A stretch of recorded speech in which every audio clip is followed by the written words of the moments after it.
Deixa eu falar um pouquinho sobre esse escândalo do INSS. O que ocorre?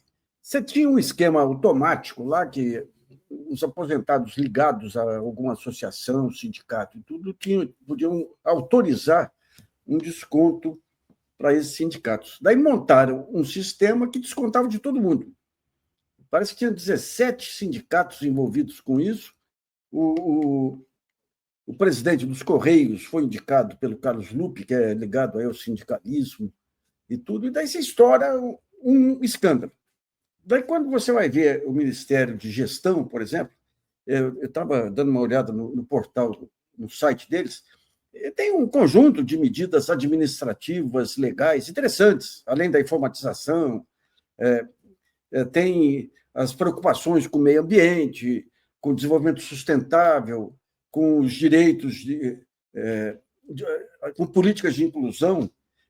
Fantástico lá, fantástico. A grande questão é o seguinte: o ponto central disso tudo é a gestão. Você não vê um programa de qualidade. Nós tivemos, em outros tempos, aí, programas de qualidade total que mudaram a face aí de muitas dessas empresas públicas aí. Eu lembro lá atrás, eu cheguei a ser jurado de um deles aí lá atrás, muito tempo atrás. Mas você tinha a Conab envolvida, você tinha a Polícia Federal, que deu um baita salto na época lá de profissionalização, em função desses programas aí. Nós tínhamos aí as Forças Armadas entraram aí, até as Forças Armadas aí aderiram ao programa. Você tinha um entusiasmo geral aí, uma competição para ver quem que melhorava muito. E esses programas são fundamentais porque eles definem metas que você tem. Uma meta de uma empresa pública não tem nada a ver com a empresa privada. A empresa pública tem que fazer entregas, não é a rentabilidade, dividendos, tem que fazer entregas. E dentro das entregas tem que ser eficiente. E daí o que acontece? Você tem uma empresa, a gestão pública está distribuída por inúmeros processos. E daí você tem que aprimorar cada processo. E daí tem que ter adesão dos funcionários, as sugestões dos funcionários. E daí você pega todo o raio-x da empresa e transforma em indicadores. E esses indicadores permitem você, além de ter instâncias de compliance e tudo, esses indicadores permitem você acompanhar, identificar irregularidades, identificar as entregas, que é o principal. A empresa pública, o principal é a entrega com o menor custo possível. Mas foi abandonado isso. Lá atrás, quando, em função desse prêmio qualidade, foi criado o Movimento Brasil Competitivo, que a ideia era ter grupos de gestores, inclusive com financiamento privado, para ajudar na implementação de programas de qualidade do setor público. Eu entrei no site do MBC lá, Movimento Brasil Competitivo, uma linha do tempo que acaba em 2020, 2021. Então tem que trazer de volta isso.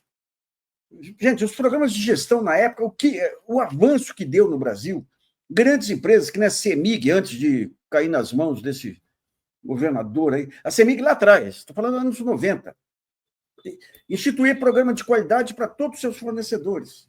Depois teve um movimento no âmbito da CEMIG, que grandes empresas, IBM, Odebrecht, Química, as empresas mais inovadoras e tudo, que instituíam programas de apoio a pequenas empresas. E daí você descobre que, se você fizer avanços gradativos, incrementais nas pequenas empresas, você consegue um grande avanço de produtividade no país. Tudo isso foi abandonado. Foi abandonado. E daí você vai o quê? Não é com decretos que você traz controle ou traz eficiência. É com indicadores, com gestão, com acompanhamento. O Brasil tem o TCU, que conhece muito os processos, digamos, finais das empresas aí. Tem a ENAP, Escola Nacional de Administração Pública, que lá foi um braço relevante, ajudando a definir procedimentos e tudo. Em outros tempos, o INSS, nas mãos do Nelson Machado, conseguiu grandes avanços aí de gestão. Nós tivemos, antes disso ainda, concursos aí de eficiência entre as agências do INSS.